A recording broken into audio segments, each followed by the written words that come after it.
Halo, welcome. Episode kedua YouTube channel gue.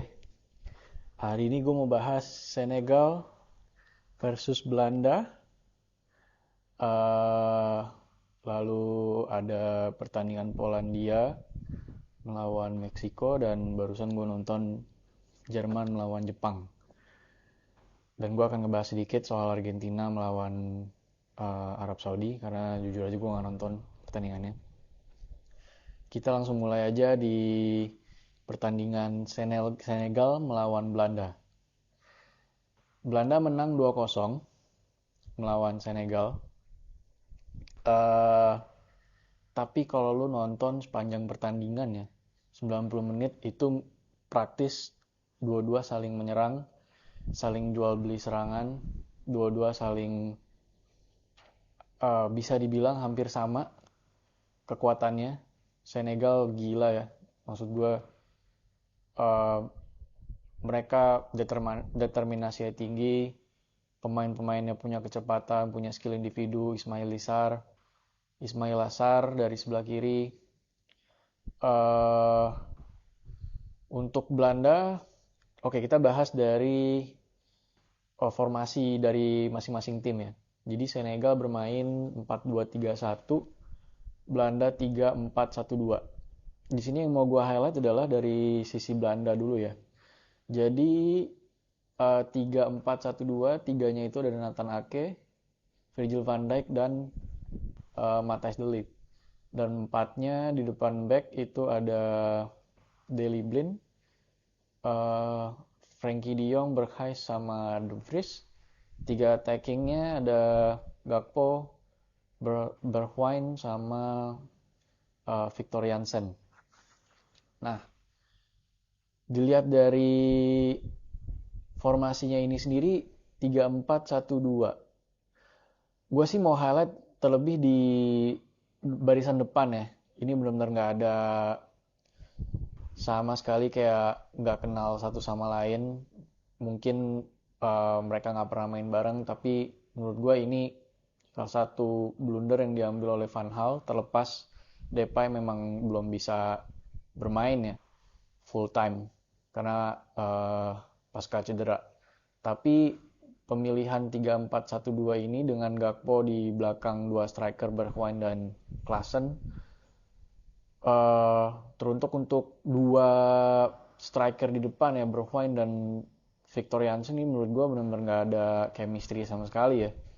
Mainnya benar-benar bisa dibilang nggak ada kombinasi satu dua, kayak Bergwijn lari kemana, Victor Jansen lari ya kemana, ngopernya juga nggak jelas. Jadi gue sempat bilang di video kemarin, video gue yang terakhir itu Belanda ini salah satu tim favorit yang masuk ke semifinal.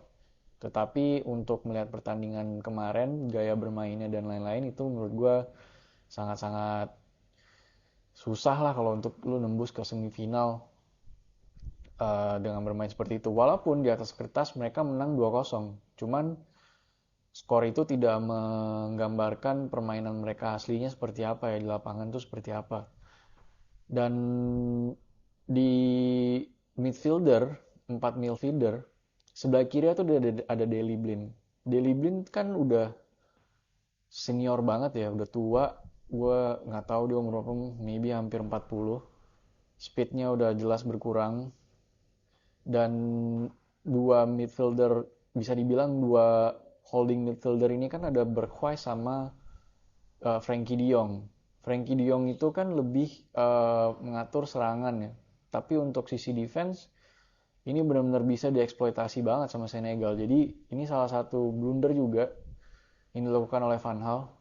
Terlebih Berghuis juga dia adalah pemain nomor 10 gitu. Bermain untuk Ajax dan bukan bermain untuk holding midfielder. Jadi benar-benar defense presence-nya di midfielder ini benar-benar nggak apa ya, benar-benar tersorot banget lah gitu sama Senegal. Jadi kalau memang di pertandingan selanjutnya sih gue lebih prefer Van Hal menurunkan Cop Miners. Mungkin Berghuis bisa digeser ke depan jadi nomor 10, pemain number 10, dan Gakpo yang bermain di posisi Victor Jansen. Karena gue nggak ngeliat Victor Jansen ini bisa memberikan suatu perubahan di kancah World Cup, apalagi ini kan kompetisi yang sangat number one competition lah in the world. Jadi gue nggak bisa ngeliat itu perubahan. Maksud gue Victor Jansen bisa memberikan perubahan untuk Belanda. Dan yang gue mau highlight juga Daley Blind ya. Menurut gue Van Gaal ini harus mengorbankan antara Matthijs de Ligt dan Nathan Ake untuk menggantikan Daley Blind, atau sekaligus Daley Blind yang nggak usah dimainin dulu. Instead lo pakai Tyrell Malacia. Karena menurut gue ini kemarin ya, terutama serangan Belanda itu cuma dari sebelah kanan, Dumfries sendirian, nggak ada yang ngebantu. Sedangkan dia juga harus ngebantu defense juga, jadi kewalahan gitu. Menurut gue akan lebih eksplosif kalau lo dari sebelah kiri ada Tyrell Malacia juga. Jadi kiri kanan lo jalan wingernya. Dan kemarin itu nggak kelihatan sama sekali. Daley Blind ya lebih condong bermain defensif ke belakang. Jadi terjadi nggak balance ya antara lini kiri dan lini kanannya Belanda. Which is itu menurut gue PR-nya Van Gaal lah. Dan Matthijs de Ligt ini perannya kan center back ya. Jadi bermain 3 back di sebelah kanan. Pemain center backnya yang tengahnya kan si Van Dijk ya. Kanannya itu Matthijs de Ligt. Dan menurut gue ini dia sering banget ketinggalan gitu. Karena dia kita tahu badannya besar, larinya lambat, speednya kurang, dan kemarin keeksploitasi banget sama Ismail Sarr yang punya skill, punya speed dari sisi sebelah kiri Senegal. Jadi ya menurut gue sih ini PR besar buat Van Gaal kalau memang mereka mau melaju jauh di World Cup kali ini. Tapi salah satu keputusan yang tepat adalah memasang Noppert, kipernya Belanda, kemarin bermain sangat luar biasa. I think this is first appearance ya dari Noppert, tapi dia bisa membuktikan Van Gaal betul untuk menunjuk dia gitu. Keputusan yang tepat. 2-0 terjadi gol di menit-menit akhir 80-an kalau nggak salah. Cody Gakpo umpan dari De Jong. Nah, ini juga golnya sih menurut gue berbau hoki juga ya. Jadi bola itu harusnya bisa diambil alih sama Mendy atau at least ketepis lah. Cuman Gakpo somehow dapat heading dan Mendy-nya udah keburu di depan. Jadi bola ya kosong, gawang kosong, ya bola tidak ada penjagaan gitu. Dan Mendy ini emang udah recently di Premier League juga permainannya menurun ya. Makanya sering digantikan oleh Kepa juga gitu. Dan gol terakhir ya menurut gue dari Depay ya. Beruntung juga bola deflect, dan Davy Klaassen yang berhasil mencetak gol tanpa penjagaan sama sekali. Kita langsung ke pertandingan kedua, Polandia melawan Meksiko. Ini Meksiko bermain sangat agresif. Mereka selalu ngepres di depan. Tapi ini Polandia benar-benar hancur banget ya mainnya. Asli. Benar-benar they cannot do anything.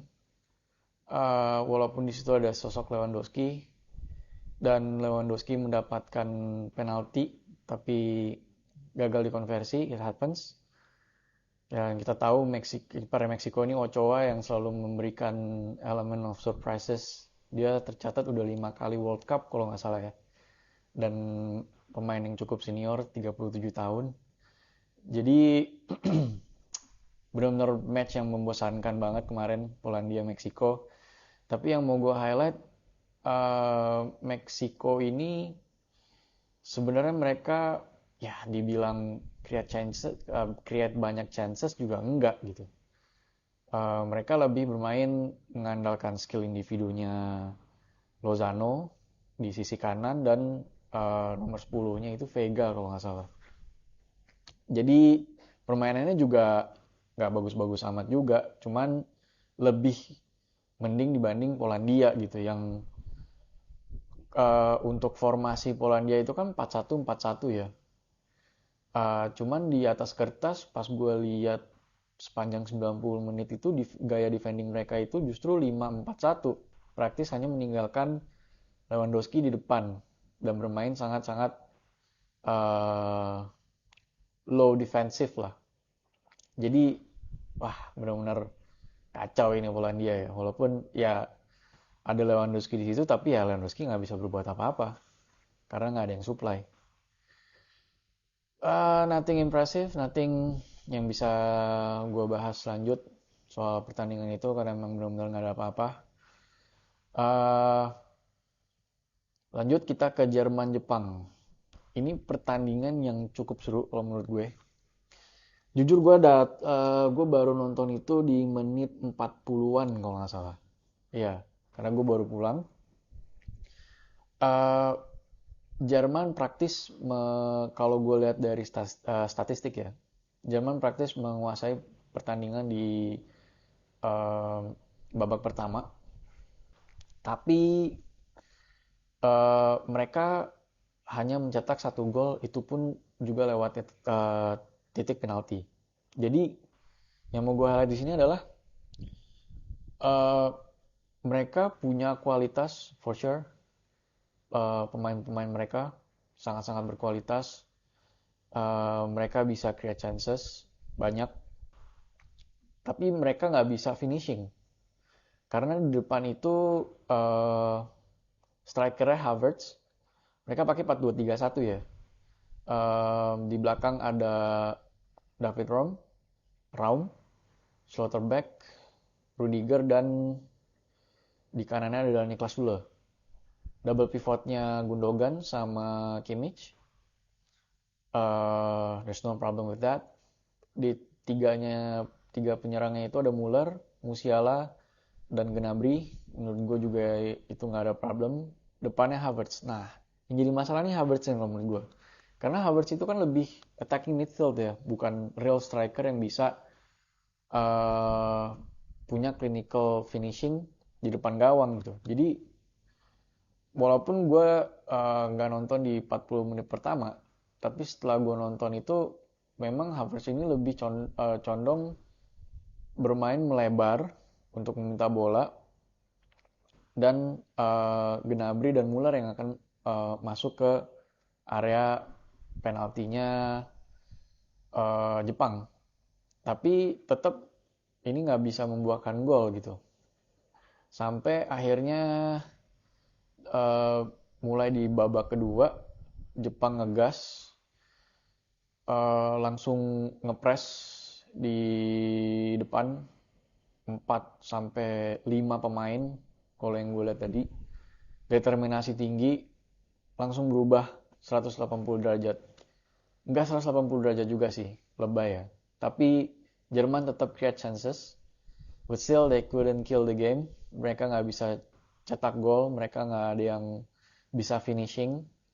Mau Havertz, Gnabry, ataupun Muller. Dan Jepang bermain dengan determinasi tinggi, akhirnya bisa mencetak gol. Uh, 2 gol Jepang, gue lupa Asano dan satu lagi gue lupa nama pemainnya siapa. Tapi yang jelas yang mau gue highlight adalah ketika Jepang bermain dengan determinasi tinggi, mereka bisa create chances dan mencetak gol. Walaupun sepanjang pertandingan babak kedua, menurut gue itu Jerman masih menguasai pertandingan. Tetapi seringkali Jerman kehilangan bola di belakang karena di press. Dan ketika mereka mendapat chances, mereka nggak bisa kill the game. Itu yang jadi masalah. Jadi menurut gue ini PR besar untuk Hansi Flick ya. Dan yang mau gue highlight di sini adalah Musiala. Wow. Ini sih menurut gue wonderkid yang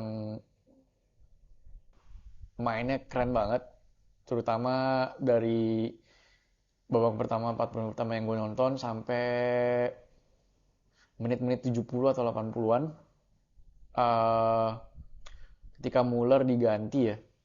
Jadi Musiala itu bermain di left attacking midfield ya, left midfield, lalu digeser ke tengah. Nah, ketika digeser ke tengah itu dia udah mulai nggak kelihatan.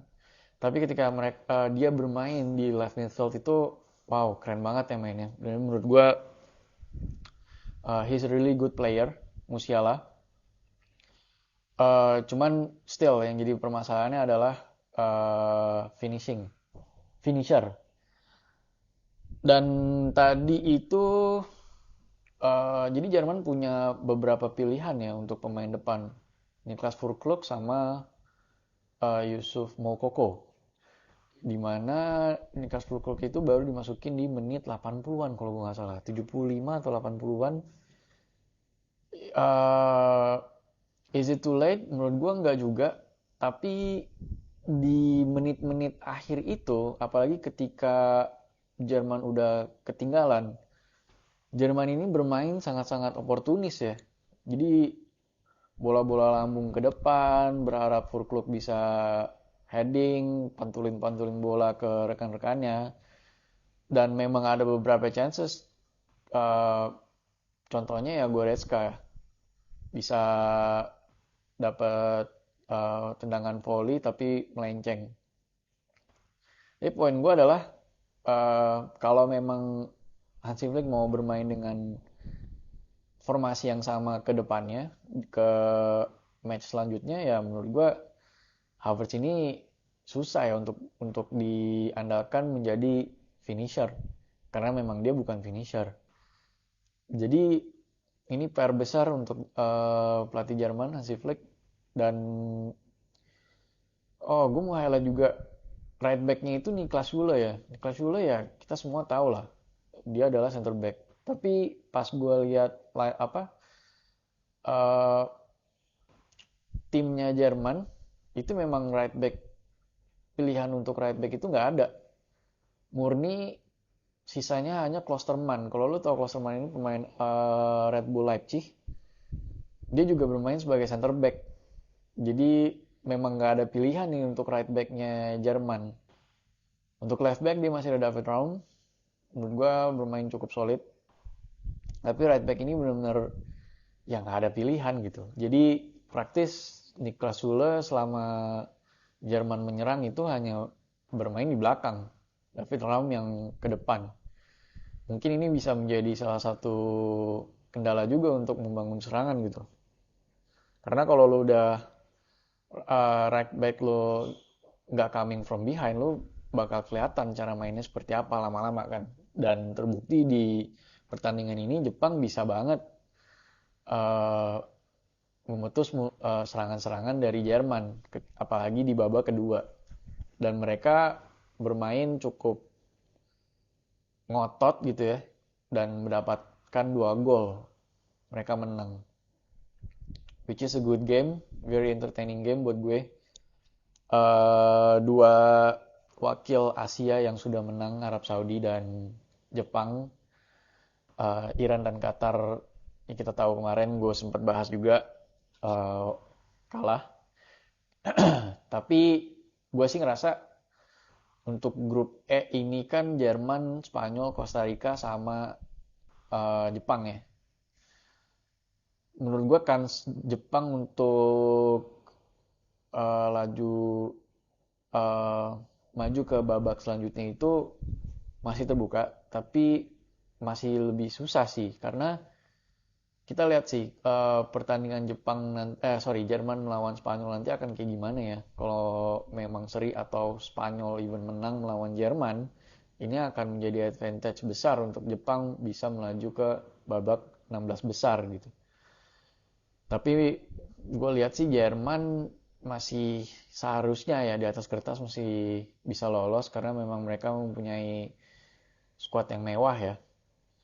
Apalagi Musiala, Kemarin video terakhir gue bahas Jude Bellingham.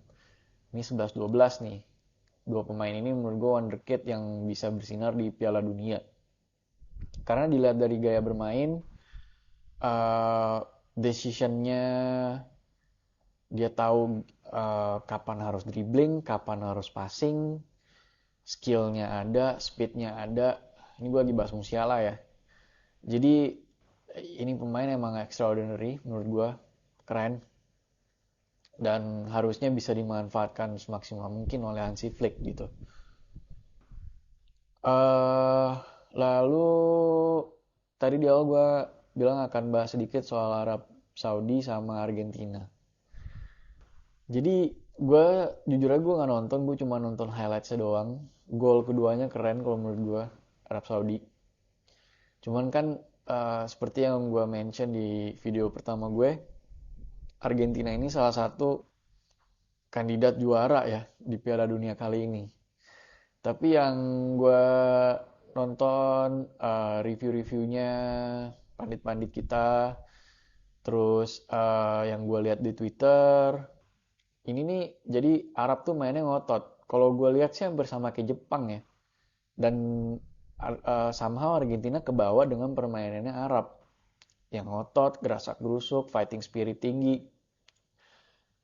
Somehow hampir sama uh, case-nya dengan Jepang gitu ya, bermain dengan determinasi tinggi, walaupun tidak mungkin gue berasumsi Jepang bermain sedikit lebih baik dibanding Arab Saudi kemarin. Karena memang masih ada, untuk pertandingan tadi ya, masih ada kombinasi 1-2, passing-passing yang akurat dari lini tengah ke lini depan, dan lini depannya ini punya kecepatan semua ya dari sisi Jepang gitu. Mungkin gue asumsi Arab Saudi nggak bermain sebagus itu, tapi mereka mempunyai fighting spirit yang tinggi dan bisa memenangkan pertandingan ini melawan Argentina yang sangat-sangat uh, it's surprising all over the world ya. Jadi sampai gue lihat di berita, sampai ada hari libur untuk di Arab Saudinya diberikan oleh kingnya, rajanya, sama sampai ada berita juga pemain Arab Saudi satu-satu akan dikasih Rolls Royce. Wow, ini udah kayak juara Piala Dunia ya, apalagi juara Piala Dunia nih dikasih pulau kali sama rajanya. Jadi Lionel Messi FC, tapi menurut gue balik lagi sama kayak Jerman case-nya, Argentina masih akan lolos kalau menurut gue, dan Arab Saudi nggak akan lolos. Cuman we'll see di pertandingan kedua nanti mereka akan gimana. Setelah ini akan ada Spanyol Costa Rica. Um, Ya, gue rasa itu dulu. Gue akan coba lihat dulu pertandingan mana yang seru dan yang akan gue bahas. Mungkinan besok atau lusa gue akan uh, upload video lagi. Oke, I'll see you in the next video. Thanks.